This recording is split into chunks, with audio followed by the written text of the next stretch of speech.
Hi, my name is Archie from NoteForms. Do you know that you can create subforms within an existing form?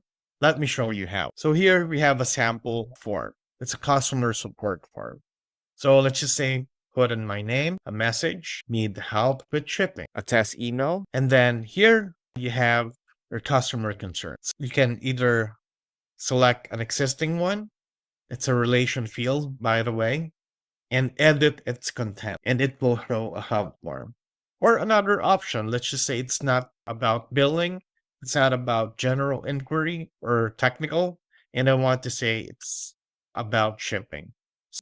Create a new one. So shipping, and then just click submit using this form, and then you already have shipping and a test phone number, and then click submit. As easy as that, you can create a sub form within a form without going to another form for your users. NoteForms is a form builder that integrates primarily with Notion. Notion has its own form builder. It's easy to use and straightforward.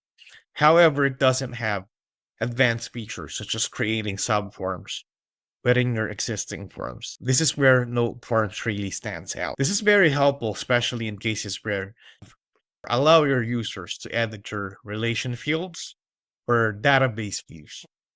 So now let me walk you through and let's create a form that will have a subform.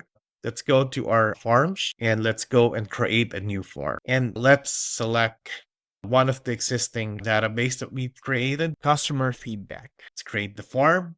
As you see, this form has a relation field. And with the relation input field, there are options: feature requests, positive feedback, or report above. You can just go here to this relation field, form creation. It will automatically create the form for you if you select that. And you can even edit that form. If you click edit, you'll be routed to the relation field subform. So all you need to do is also enable edit form as a subform. Let's create the form and publish your subform. It will allow you to also add integrations to your subform. So integration is a powerful tool, especially if you'd like to receive notifications in Slack, Discord, Telegram, Webhook, Zapier, or even Google Sheets. Let me also show you the sample of my first submission earlier.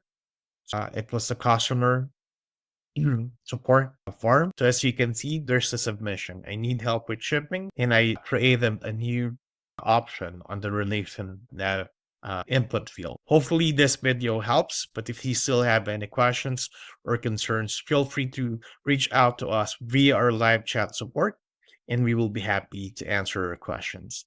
Again, my name is Archie, and thank you so much.